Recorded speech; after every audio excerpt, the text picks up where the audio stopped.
Bonjour mes chers étudiants. Alors après l'introduction qu'on a vue la dernière fois, on va commencer par la première partie qui est la systématique des invertébrés. Alors les invertébrés, on va voir deux grandes parties. D'abord les protozoaires qui sont unicellulaires et ensuite les métazoaires qui sont pluricellulaires.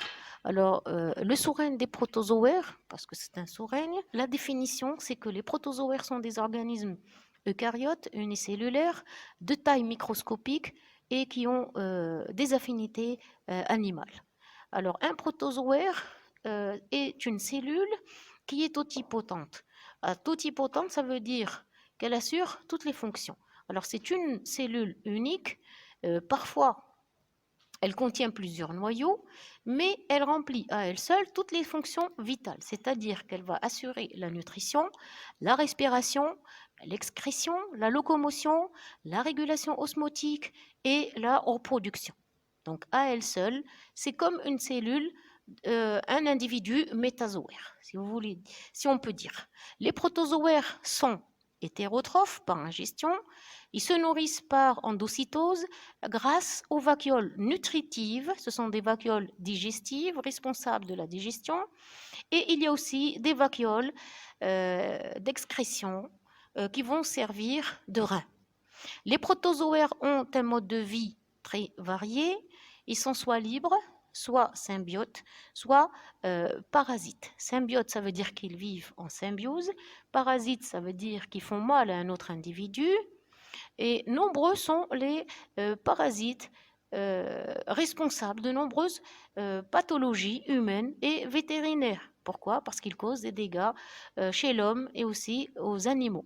Ils se présentent sous des formes extrêmement variées. Ils sont mobiles au moins à un stade de leur développement et colonisent tous les milieux humides.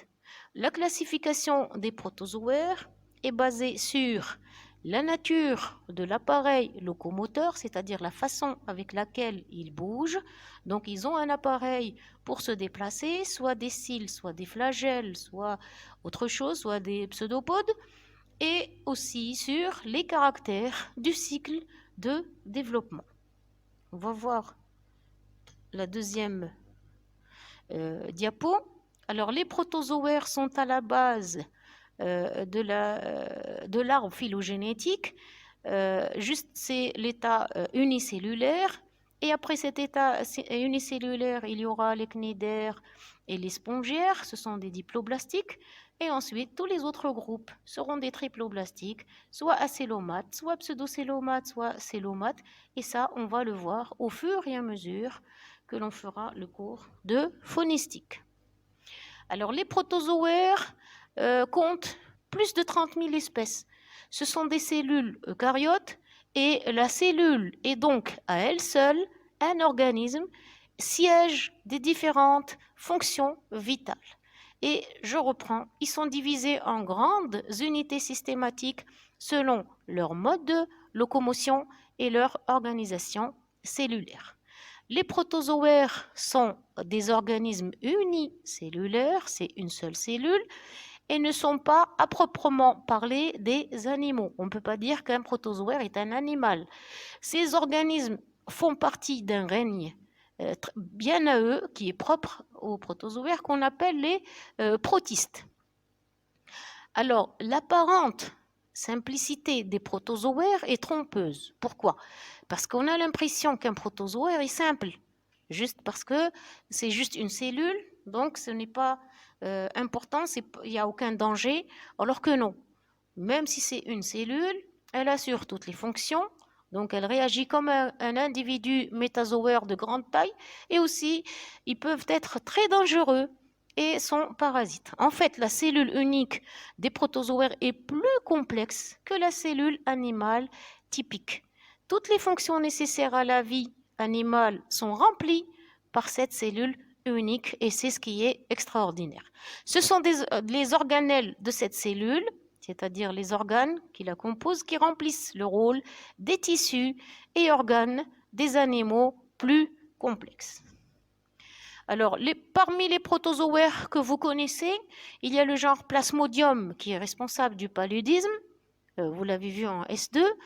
Il y a le genre Trypanosoma qui est agent de la maladie du sommeil et qui est transmis à l'homme par la mouche tsetse ou la glossine.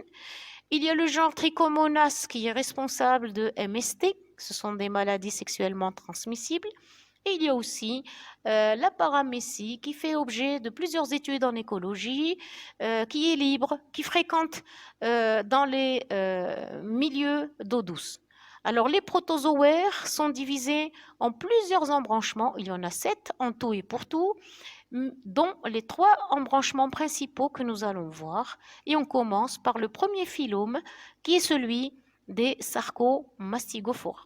Alors sarco ça veut dire charnu, mastigo ça veut dire fouet et phoros ça veut dire qui porte. Donc ce sont les Sarcomastigophora. Donc Sarcomastigophora ça veut dire qui possèdent des pseudopodes et des flagelles.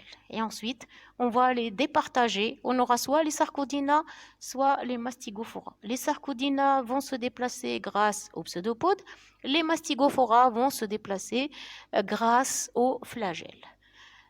Les Sarcomastigophora comprennent les amibes. Alors, une amibe se déplace par les pseudopodes. Et les flagellés qui se déplacent grâce aux flagelles. Et alors, qui se déplace à l'aide de mouvements amiboïdes, donc je reprends, ou à l'aide d'un flagelle. C'est une répétition, mais c'est très important.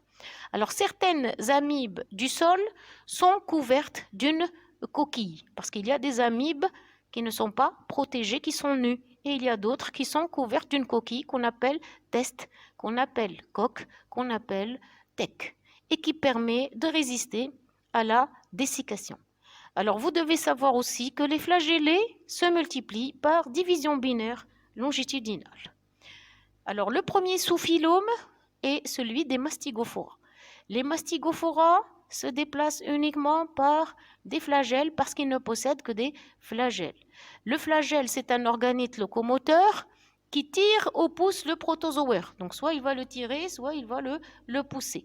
Et là, nous avons 2 classes. Il y a la classe des Mastigophora à affinité végétale qu'on appelle les Phytomastigophora et on aura la classe des Zoomastigophora qui ont des affinités animales. Alors les Phytomastigophora sont des phytoflagellés caractérisés par la présence de chloroplastes et l'exemple que vous avez ici vers le bas, on a le Serratium. Ensuite, nous avons Euglena qui est de couleur verte, qui possède un noyau, des vacuoles pulsatiles, des vacuoles digestives et vous avez un œsophage vers la partie du noyau qui va servir à se nourrir. Ensuite, vous avez Noctulica, qui est une espèce, c'est un protozoaire de grande taille par rapport aux autres, parce que tous les protozoaires sont microscopiques. Ça, on ne l'a pas dit au niveau de l'introduction, mais sachez que les protozoaires sont extrêmement de petite taille. Et Noctulica, elle est marine, et il y a Noctulica miliaris et Noctulica scintillens qui brillent au niveau de la mer. Elle est caractérisée par un tentacule. Il y a aussi un flagelle qu'on ne voit pas ici sur l'image. Alors, les algues, le Serratium, le premier exemple qu'on va voir, c'est le Serratium ici à gauche. Alors, le Serratium, c'est une algue. C'est une algue, donc elle compte parmi les protistes à affinité végétale, bien sûr. Et elle tue parce que c'est un prédateur marin. Alors ce Serratium, il est constitué de plaques cellulosiques, de 2 flagelles. Il y a un flagelle transversal et un flagelle longitudinal. Et pourquoi elle est classée parmi les phytoflagellés ou les phytomastigophora? C'est parce qu'elle possède des plaques cellulosiques. Donc c'est la cellulose qui fait qu'elle est classée parmi les phytomastigophora. Le deuxième exemple, c'est Noctulica scintillens, qui brille, qui présente un tentacule qui est de grande taille. Et l'image en bas à gauche, c'est la brillance. Donc c'est Noctulica scintillens qui est à l'origine de cette couleur rouge, ici au niveau de la photo. Alors là, on a Noctulica vers le haut. Les deux espèces, ce sont des Noctulica. En bas, vous avez le Serratium. Et de l'autre côté, nous avons Euglena avec les chloroplastes à affinité végétale. Elle est pyrénoïde, etc. Il y a un noyau, il y a des vacuoles pulsatiles, il y a des vacuoles digestives. Pulsatiles vont servir de rein à l'excrétion, digestives vont servir à la nourriture. Et bien sûr, toutes ces espèces ont la même physionomie, ils ont les mêmes vacuoles, la même morphologie. Alors, la deuxième classe, c'est la classe des zoomastigophora, qu'on appelle aussi les zooflagellés. Donc, ce sont des flagellés qui possèdent des organites à affinité animale, des organites animaux. Alors, ils possèdent un flagelle, ce sont des kinétoplastidés, et l'exemple que nous avons voir soit le trypanosoma, soit leishmania. Alors, le trypanosoma est responsable de la maladie du sommeil, le leishmania est responsable de la leishmaniose. Alors, l'ordre des trypanosomatidés est composé entièrement de flagellés parasites. Donc, ce sont des parasites. La maladie du sommeil est engendrée par un trypanosome qui va s'accumuler dans le sang. La lymphe et le liquide céphalorachidien aussi vont accueillir ce même trypanosome. Une fois absorbé par la glossine, donc qu'on appelle aussi la mouche tsetse, il se transforme en forme critidia qui va se transformer en trypanosome en haut de l'intestin. Puis il passe dans la trompe de la mouche et attend la piqûre de la mouche. Il faut attendre que la mouche pique un être humain et à ce moment-là, l'être humain sera parasité par le trypanosome. Donc ici, il y a le parasite et il y a aussi le vecteur. Le vecteur, c'est la mouche. Alors là, vous avez, il y a deux images ou deux photos qui sont prises de l'Internet, bien sûr. Vous avez le sang, il y a les globules rouges et le trypanosome à l'intérieur avec, regardez ici, une membrane ondulante, un noyau de couleur sombre.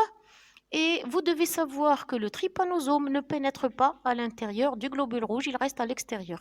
Il est dans le sang, mais pas dans le globule rouge. Ce n'est pas le cas de l'exemple qu'on va voir plus tard du plasmodium.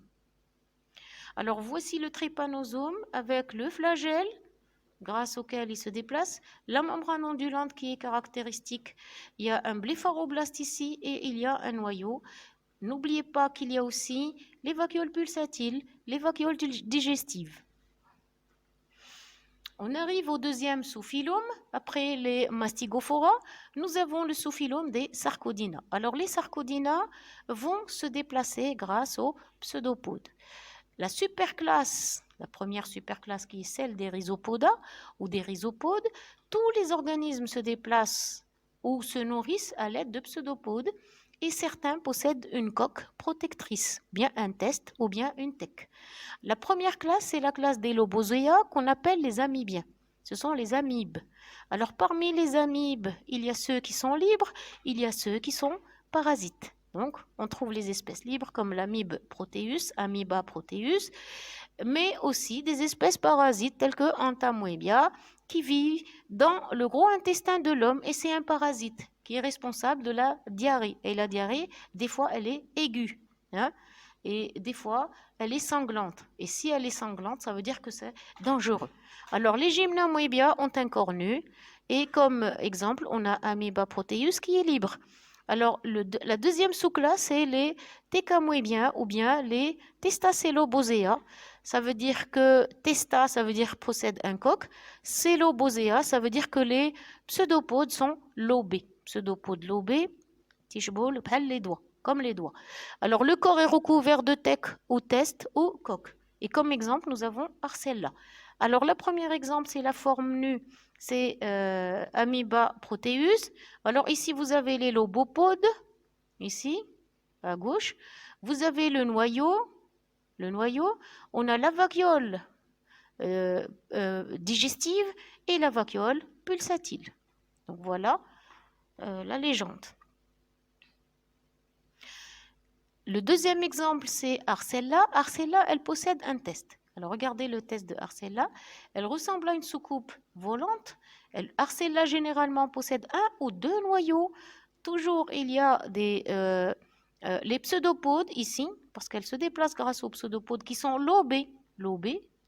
Et il y a aussi les vacuoles pulsatiles, les vacuoles digestives, et c'est une forme qui est entourée d'une thèque protectrice. Alors là, c'est Arcella de profil, et là, si vous voyez Arcella par en bas, avec des organites hétérogènes, ici, il y a une ouverture qu'on appelle le pilome. À travers cette ouverture, il y a les bras. Ici, les petits bras ou les pseudopodes lobés. C'est pour ça qu'on les appelle les lobosea, les testalobosea. La deuxième classe, c'est la classe des granuloreticulosa, qu'on appelle aussi foraminifères. Alors, on les appelle foraminifères parce que le corps est recouvert d'un foramen et d'un test qui est troué, et les trous s'appellent foramen. Et à travers les trous, on a des pseudopodes fins qui sortent et réticulés, et qui sont granuleux, qui sortent à travers les foramen. Et c'est pour ça qu'on les appelle foraminifères. On les appelle aussi granuloreticulosa parce qu'ils possèdent un test, et à travers le test vont sortir les pseudopodes fins, réticulés et granuleux. Réticulés parce qu'ils sont longs, granuleux parce qu'il y a des petits points, il y a des grains, des granules, et ce sont en général, ce sont des grands protozoaires marins qui sont munis d'un test, le plus souvent calcaire, qui possède plusieurs loges. Ils possèdent un test, donc c'est une thèque qui est calcaire et qui possède plusieurs loges. Alors ce test qui possède plusieurs loges présente des petits trous qu'on appelle foramen. Ça, je répète. Ils vivent sur les fonds marins, les rochers ou même les algues, tandis que d'autres sont planctoniques. Alors l'exemple qu'on connaît, ou l'exemple que je vous donne, c'est celui de Globigerina. Alors, les foraminifères comptent environ 6 000 espèces. La majorité marine est benthique et prédateur. Ce sont des prédateurs, sont benthiques et prédateurs. Ils ont un exosquelette. C'est un test avec des pores. Les pores, ce sont des trous. Nature et forme variées. Généralement de grande taille, ce sont les protozoaires les plus grands. Le test peut atteindre 15 cm. Généralement, les autres, non. De diamètre. Formation, ils participent à la formation des sédiments et ce sont des marqueurs stratigraphiques en géologie. Alors, regardez ici, ça, ce sont des foraminifères avec plusieurs loges. 1, 2, 3, 4, 5, 6, 7, 8. Vous pouvez faire le tour. Ensuite,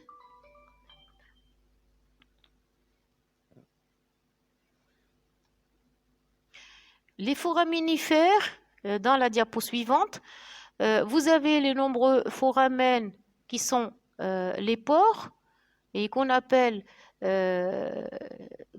foramen. Le test, il est calcaire avec plusieurs loges. Ce sont des prédateurs planctoniques, marins, benthiques en général. Ce sont d'excellents marqueurs stratigraphiques. Et à travers les foramen, vous pouvez voir qu'il y a des pseudopodes qui sont fins, granuleux, réticulés, qu'on appelle des phylopodes. Voilà, c'est pour ça qu'on les appelle granulo-réticulosa.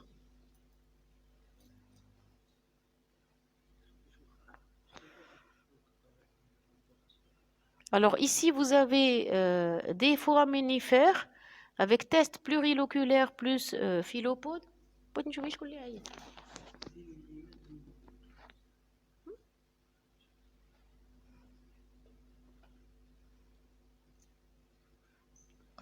Voilà. On arrive à la deuxième superclasse qui est la superclasse des actinopodes. Alors les actinopodes présentent de fins pseudopodes rayonnants auxquels peuvent s'ajouter des formations spéciales qu'on appelle les axopodes. Ce sont des filaments plus ou moins rigides et qui sont non mobiles. Non mobiles, ça veut dire qu'ils ne bougent pas. Ils sont tous planctoniques. Alors les actinopodes, il y a plusieurs exemples. Il y a les acanthères qui ont un squelette composé de spicules radiaires et symétriques. Il y a les radiolaires qui ont des spicules siliceux Le noyau est contenu dans une capsule centrale. Il y a l'héliozoaire, qui veut dire soleil, qui ont des pseudopodes extrêmement fins et rayonnants, et ils ne possèdent pas de squelette siliceux. Alors, l'exemple que je vous donne là, c'est l'exemple des radiolaires. Donc, je suis intéressée juste par les radiolaires. Alors là, c'est un endosquelette siliceux des radiolaires, formation qui participe à la formation des sédiments, et ce sont des marqueurs stratigraphiques également. On arrive au deuxième phylum, c'est le deuxième après celui des Sarcomastigophora, c'est le phylum des Apicomplexa, qu'on appelait autrefois les sporozoaires. Alors les Apicomplexa, ce sont des organismes. Voilà. Les organismes de ce groupe sont des endoparasites, donc ce sont des parasites internes à cycle de développement complexe qui se caractérisent par la présence d'un complexe apical, donc d'où le nom de apicomplexa, complexe apical, typique chez les stades infectieux appelés sporozoïtes, servant à la pénétration dans la cellule hôte. Alors le cycle comporte une alternation régulière de générations sexuées et asexuées, et la cellule typique de sporozoaire est uninucléée. Alors il y a deux grandes familles, deux grands groupes, je dirais.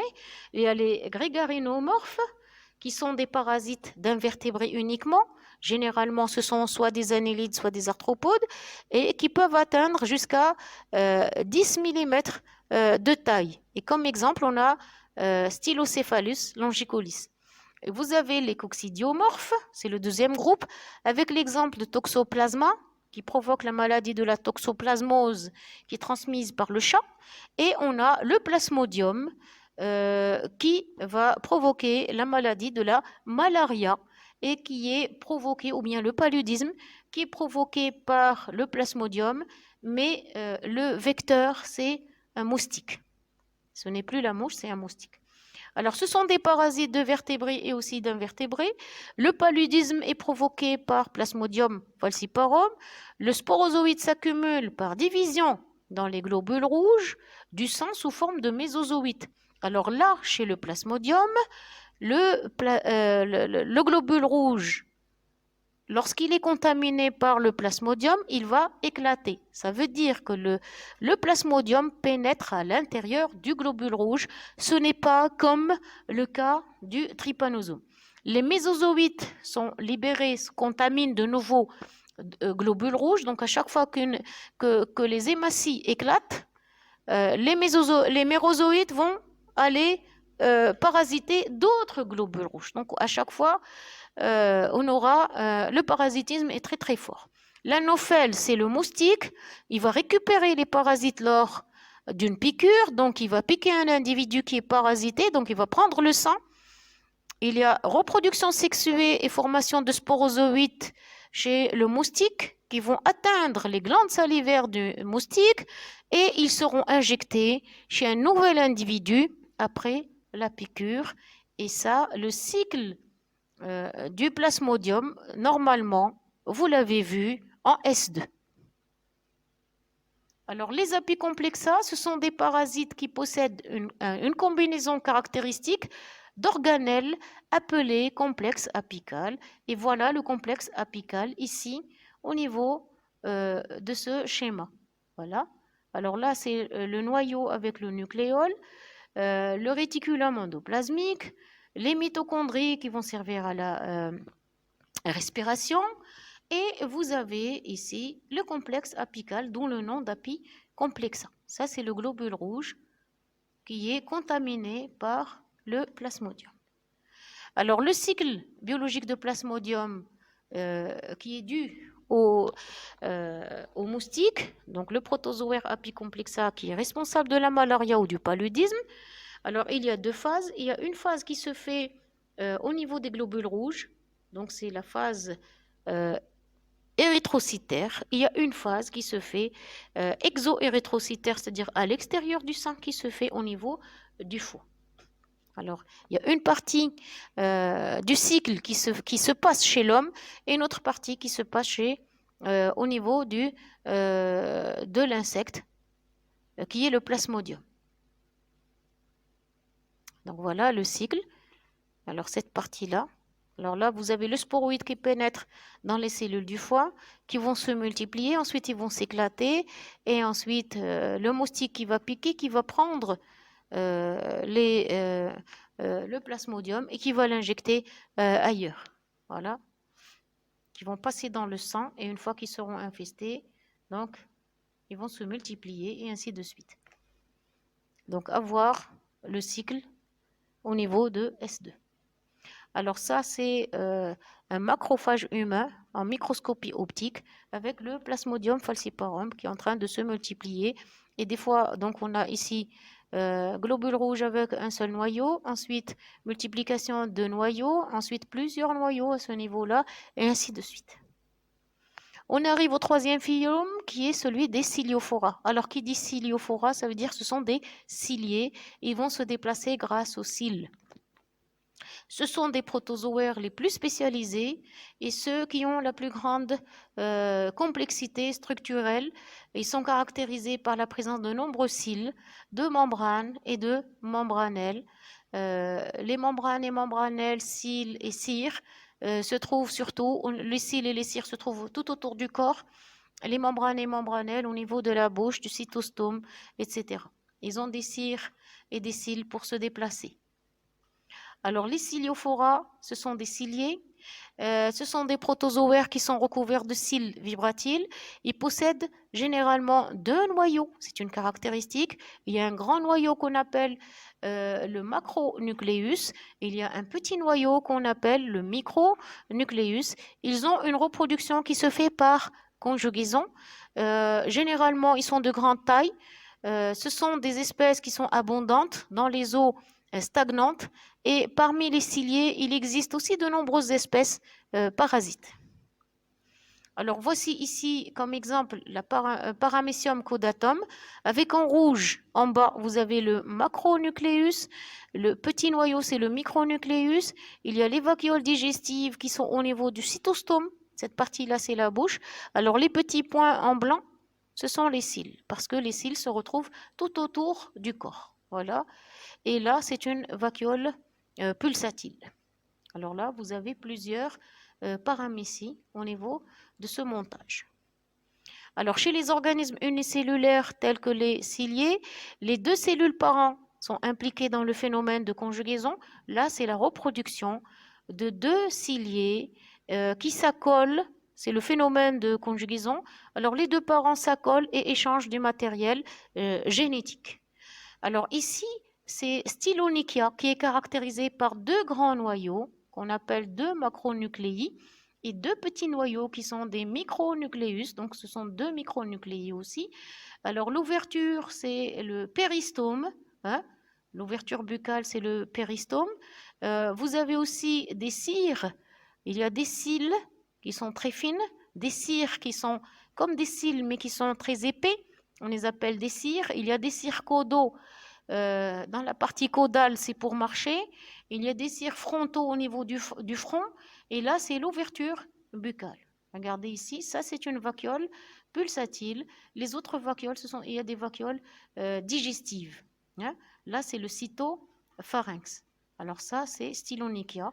La même chose ici, Stylonychia avec le péristome, les cires et les cils au niveau de la bouche, qu'on appelle péristome. Alors les cils caudaux, les cils dorsaux, les cils ventraux, les cils frontaux. Et avec ceci, nous avons fini les protozoaires.